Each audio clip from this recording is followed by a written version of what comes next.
به الكريم الأمين۔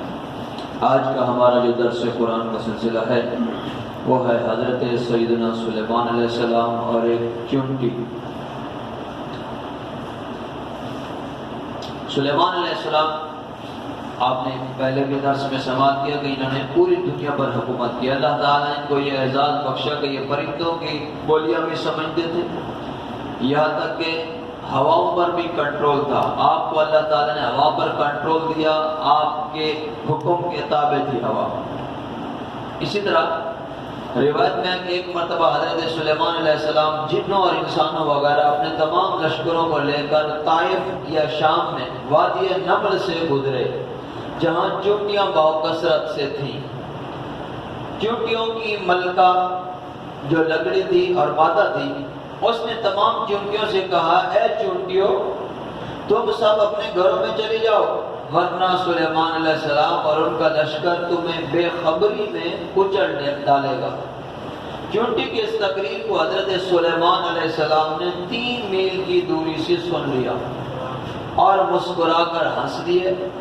چنانچہ رب تعالی نے قرآن مجید میں فرمایا، حتی اذا اتوا علی واد النمل، یہاں تک کہ جب وہ وادی نمل پر پہنچے، چونٹیوں کی وادی پر پہنچے، قالت نملۃ یا ایھا النمل ادخلوا مساکنکم، تو ایک چونٹی کہنے لگی، اے چونٹیوں اپنے اپنے گھروں میں داخل ہو جاؤ، لا یحطمنکم سلیمان وجنودہ، سلیمان اور اس کا لشکر تمہیں کچل نہ ڈالیں، وہم لا یشعرون، اس حال میں کہ وہ بے خبری کے اندر یہ کریں۔ فتبسم ضاحکا من قولها، سلیمان علیہ السلام چونٹی کی اس بات کو سن کر مسکرا دیے۔ حضرت سلیمان علیہ السلام جس وادی سے گزر رہے ہیں وہاں چونٹیوں کی ملکہ کلام کر رہی ہے، اور 3 میل کی دوری پر سلیمان علیہ السلام نے اس کے کلام کو سماعت کیا۔ اس قرآنی واقعے سے یہ سبق بھی ملتا ہے کہ چونٹیوں کی آواز کو 3 میل کی دوری سے سن لینا حضرت سلیمان علیہ السلام کا معجزہ ہے۔ اس سے معلوم ہوا انبیاء کرام کی بصارت و سماعت کو عام انسانوں کی بصارت و سماعت پر قیاس نہیں کر سکتے، بلکہ حق یہ ہے کہ انبیاء کا سننا اور دیکھنا اور دوسری طاقتیں عام انسانوں کی طاقت سے بڑھ چڑھ کر ہوا کرتی ہیں۔ اللہ تعالیٰ ان کو یہ خصوصیات عطا فرماتا ہے۔ یہاں تک کہ چونٹی کی تقریر سے معلوم ہوا چونٹیوں کا بھی یہ عقیدہ ہے کہ کسی نبی کے صحابی جان بوجھ کر کسی پر ظلم نہیں کر سکتے، کیونکہ چونٹی نے کہا وَهُمْ لَا يَشْعُرُونَ، کہ کہیں بے خبری میں سلیمان علیہ السلام کے ساتھی جو ہیں وہ تمہیں کچل نہ ڈالیں، یعنی اگر فعل ہوا تو بے خبری میں ہوگا، جان بوجھ کر کسی نبی کا صحابی ایسا نہیں کر سکتا۔ تو یہ تو چونٹیوں کا عقیدہ ہے، لیکن بدقسمتی ہے آج ایسے انسانوں نے عقیدے بنا لیے کہ جو نبی کے صحابہ پر طعن کرتے ہیں اور زبانیں دراز کرتے ہیں۔ یہاں پر چونٹی نے بھی یہ درس بیان کیا کہ سلیمان علیہ السلام اور ان کے جو صحابی ہیں جو ان کی معیت میں ہیں وہ کہیں بے خبری میں ایسا نہ ہو جائے، ورنہ جان بوجھ کر ایسا نہیں کر سکتے۔ اب یہاں یہ بھی پتہ چلتا ہے چونٹی کو کیسے پتہ چلا، چونٹی کو کیسے پتہ چلا سلیمان علیہ السلام آ رہے ہیں۔ 3 میل کی مسافت ہے اور چونٹی کو آپ دیکھتے تو کتنی چھوٹی سی ہے، پھر اس کی سماعت اتنی دور لشکر آ رہا ہے 3 میل کے فاصلے پر، تو چونٹی کو کیسے پتہ چلا؟ جیسا کہ یہ دیکھیں یہاں پر حضور علیہ السلام کا واقعہ بھی آپ کے ذہن میں آئے گا کہ حضور علیہ السلام جب آپ کے سامنے ابو جہل کھڑا ہوا، کنکری مٹھی کے اندر اس نے بند کی چھپا لی اور کہنے لگا کہ بتائیے میرے مٹھی میں کیا ہے، اگر آپ بتا دیں تو ایمان لے آؤں گا، اگرچہ یہ بدبخت ایمان نہیں لایا تھا۔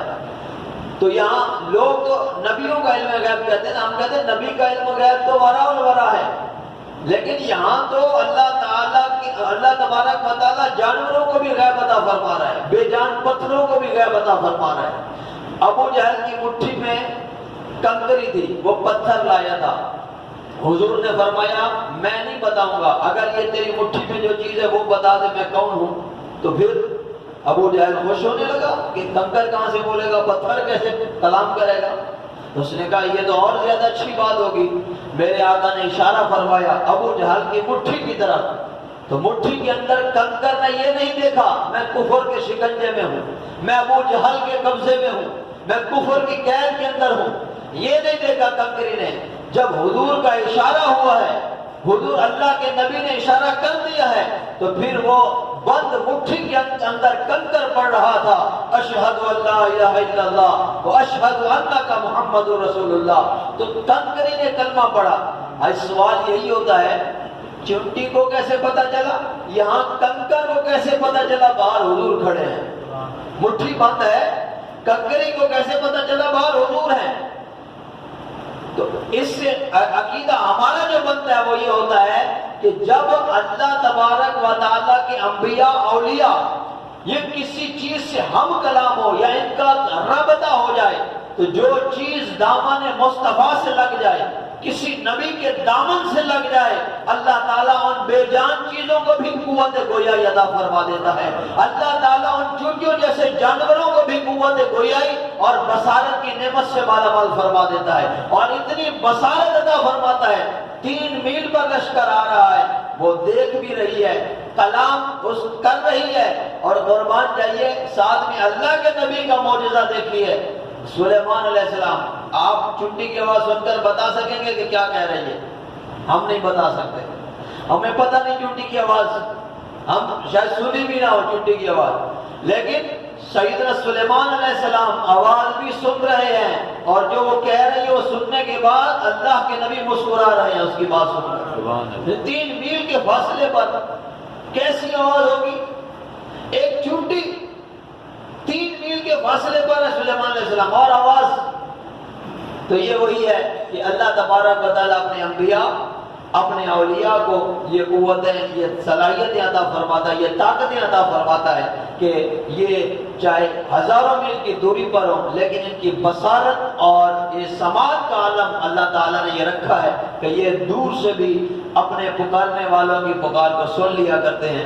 اللہ تعالیٰ ہم سب کو اولیاء کاملین اور انبیاء مرسلین کی سچی عقیدت محبت نصیب فرمائے.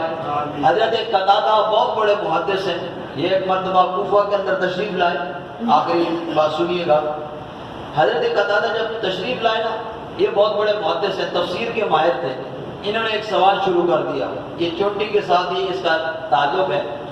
انہوں نے سوال کیا بار بار قتادہ کے, وہاں پہ کوفہ کے لوگ سارے جمع ہو گئے, تو بار بار انہوں نے کہا سلو ماشے, تو مجھ سے جو چاہو پوچھو, مجھ سے جو چاہو پوچھو, سوال کرو.